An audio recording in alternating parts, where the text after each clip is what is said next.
रेखा गुप्ता जी ने जन सुनवाई कर रही थी और उन पर हमला जो हुआ, देखिए कैसे कैसे क्या हुआ, आदमी कहाँ से आया और कैसे हमला किया, इसमें किसका हाथ है, ज़रा ध्यान से गौर कीजिए।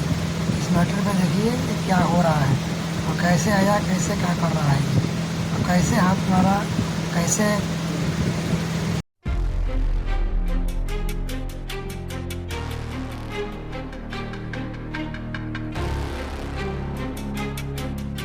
अगस्त 2025 दिल्ली की राजनीति में हलचल मचा देने वाली तारीख। सुबह सुबह जब दिल्ली के मुख्यमंत्री रेखा गुप्ता जन सुनवाई कर रही थी, अपने सूबे के लोगों की समस्याएं सुन रही थी, तभी एक सिरफिरा आता है और उन पर हमला कर देता है, जोरदार थप्पड़ जड़ देता है। गुजरात से आए शख्स का नाम राजेश भाई खिमजे भाई सक्रिया बताया जा रहा है। 41 साल का ये सनकी पेशे से ऑटो ड्राइवर है। ये गुजरात के राजकोट का रहने वाला है। बताया जा रहा है कि यह आदतन अपराधी है। गुजरात में पहले से ही इस पर 5 मुकदमे दर्ज है। फिलहाल इसने सीएम पर हमला क्यों किया, इसकी कोई ठोस वजह नहीं बताई। शुरुआती जानकारी के मुताबिक पहले आरोपी ने सीएम को कुछ पेपर दिखाया, उसी दौरान थप्पड़ मारने की कोशिश की। आरोपी ने सीएम रेखा गुप्ता का हाथ पकड़कर खींचा, जिससे टेबल में उनका सिर लग गया, जिसकी वजह से उनके सिर में चोट आई है। जिसके बाद पास खड़े सुरक्षा कर्मियों ने उसे तुरंत पकड़ लिया। देखिए, हम मुख्यमंत्री जी से मैं मिला हूं और सभी लोग भी आ रहे हैं उनसे मिलने के लिए। मुख्यमंत्री जी का मनोबल बहुत मजबूत है और सारी दिल्ली से उनके पास संदेश आ रहे हैं, कॉल आ रहे हैं, देश भर से कॉल और संदेश आ रहे हैं जो उनके प्रति लोग चिंतित हैं। और मुख्यमंत्री महोदया तो तुरंत ही मीटिंग और काम में लग जाना चाहती हैं, लेकिन डॉक्टर्स ने और सब लोगों ने ये बोला है कि थोड़ा स्वास्थ्य को देखना चाहिए। अभी एमएलसी की रिपोर्ट के डिटेल भी आने वाले हैं और डेफिनेटली हमला बहुत ही भयानक नीयत के साथ किया गया, पेशेवर तरीके से हमला किया गया और उसका एक शौक हम सबको है, मुख्यमंत्री जी को भी है। पर मैं ये कहना चाहता हूँ कि इस हमले से उनका मनोबल और मजबूत हुआ है और दिल्ली की सेवा और जन सुनवाई करने का उनका जो संकल्प है वो और भी ज़्यादा प्रतिबद्धता के साथ वो करेंगी, ऐसा उन्होंने एक आधिकारिक बयान भी दिया है। हिस्ट्री शीटर रहे हैं वो, मैम के लिए बहुत बड़ा जोखिम था। नहीं, देखिए उसका जो बैकग्राउंड सामने आ रहा है, ये डेफिनेटली एक पेशेवर अपराधी है। बहुत सारे केसेस पहले से लगे हुए हैं, प्लान करके घर की रेकी की गई है और मुख्यमंत्री जी के कार्यालय की रेकी भी की गई है, उसके वीडियोज उसके पास हैं। और जिस तरह से बहुत लंबी देर तक मुख्यमंत्री जी को उसने पकड़ा है, गिराया है, मारने की कोशिश की है, वो सब कुछ ये बताता है कि एक खराब नीयत के साथ एक बहुत बड़ा हादसा करने की योजना बनाकर ये व्यक्ति आया था। और ये किसी भी रूप में कोई अनजान व्यक्ति नहीं है, ये पेशेवर है और प्लान तरीके से आया था। बाकी दिल्ली पुलिस पूरी जांच कर ही रही है। डेफिनेटली लाइफ थ्रेटनिंग था। जो लोग वहाँ मौजूद हैं वो ये बात बता रहे हैं कि जिस प्रकार का हमला था वो जानलेवा हमले की नीयत से किया हुआ कार्य डेफिनेटली। और हम सब लोग सुरक्षा को लेकर तो चिंतित हैं, क्योंकि वो तो बिना सुरक्षा की जनता से रोज मिलती हैं, किसी भी सुरक्षा कर्मी को सामने आने ही नहीं देती हैं, लगातार कोई भी एक टेबल तक बीच में नहीं रखती जब जनता से मिल रही होती है मुख्यमंत्री महोदया। लेकिन जो भी है वो बहुत दुखद है और दिल्ली पुलिस की रिपोर्ट का वेट कर रहे हैं। चलती रहेंगी, डेफिनेटली चलती रहेंगी, ऐसा मुख्यमंत्री जी ने संकल्प लिया है। बताया जा रहा है कि अब सीएम रेखा गुप्ता की हालत ठीक है। दिन भर उनके आवास पर उनके समर्थकों और बीजेपी नेताओं का तांता लगा रहा। लोग जानना चाह रहे थे कि उनकी मुख्यमंत्री कैसी है, लेकिन अब खुद सीएम रेखा गुप्ता ने बयान जारी कर दिया है। जी हाँ, सामने आया है रेखा गुप्ता का पहला बयान, जिसने उनके दुश्मनों के होश उड़ा दिए हैं। सीएम रेखा गुप्ता ने साफ कहा, यह हमला केवल मुझ पर नहीं बल्कि दिल्ली की सेवा और जनता की भलाई के संकल्प पर किया गया है।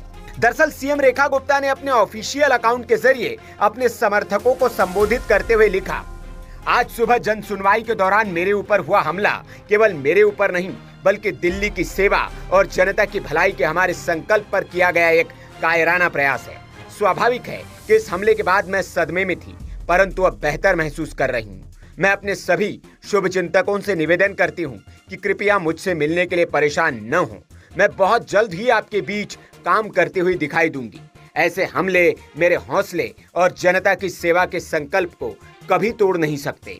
अब मैं पहले से कहीं अधिक ऊर्जा और समर्पण के साथ आपके बीच रहूंगी। जन सुनवाई और जनता की समस्याओं का समाधान पहले की तरह ही गंभीरता और प्रतिबद्धता के साथ जारी रहेगा। आपका विश्वास और समर्थन ही मेरी सबसे बड़ी ताकत है। आपके अपार स्नेह, आशीर्वाद और शुभकामनाओं के लिए मैं हृदय से आभार व्यक्त करती हूँ। आपको बता दें कि आरोपी के खिलाफ संगीन धाराओं में मुकदमा दर्ज किया गया है। इसमें हत्या के प्रयास यानी बीएनएस की धारा 109(1) भी शामिल है। फिलहाल आरोपी से दिल्ली पुलिस और आईबी की टीम लगातार पूछताछ कर रही है। मुख्यमंत्री कार्यालय ने इसे मुख्यमंत्री की हत्या की सुनियोजित साजिश का हिस्सा बताया है। पीडब्ल्यूडी मंत्री प्रवेश वर्मा के मुताबिक हमले में सीएम के हाथ, कंधे और सिर पर गंभीर चोटें आई हैं। देखिए, चोट उनके हाथ में आई है, उनके शोल्डर में आई है और उनके सर में आई है। तो अभी डॉक्टर उनको देख रहे हैं और उसके साथ में क्योंकि पुलिस केस है तो एमएलसी भी बन रही है और एमएलसी की जो आएगी रिपोर्ट वो आपको बताएगी।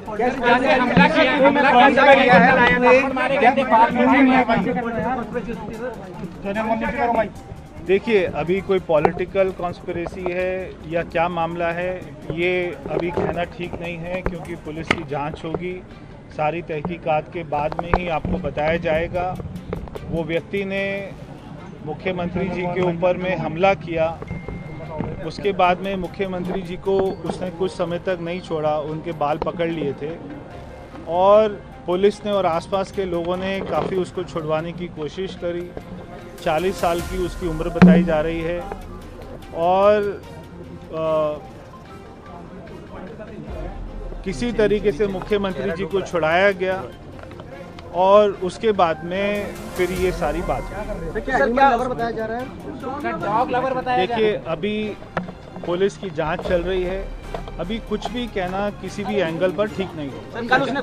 लेकिन रुकेगी नहीं, ये बोला गया है कि करने या फिर देखिए, अभी हम मुख्यमंत्री जी से मिलकर एक बात अच्छी लगी कि उनका हौसला अभी भी उतना ही है और उन्होंने कहा है कि मेरी जन सुनवाई और मेरा जन संपर्क, मेरा दिल्ली के लिए जो उनका समर्पण है, उनके सारे वायदे हैं, वो दिन रात उसके लिए काम करती रहेंगी। और आज हमने उनको ये कहा है कि आज आपको स्वास्थ्य लाभ लेना चाहिए और उसके बाद में कल से अपना काम शुरू। पुलिस सूत्रों का कहना है कि हमला बेहद गंभीर था और जानलेवा भी हो सकता था, लेकिन तमाम चोटों और हमले की साजिश के बावजूद रेखा गुप्ता ने जनता को भरोसा दिलाया है कि वो पहले से कहीं ज्यादा ऊर्जा और संकल्प के साथ जनता के बीच काम करती रहेंगी। उन्होंने अपील की है कि लोग उनसे मिलने के लिए परेशान न हों और बहुत जल्द वह जनता के बीच नजर आएंगी।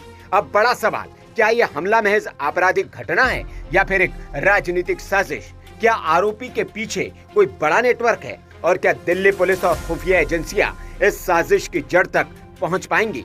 सीएम रेखा गुप्ता ने साफ कह दिया है, आपका विश्वास और समर्थन ही मेरा सबसे बड़ी ताकत है।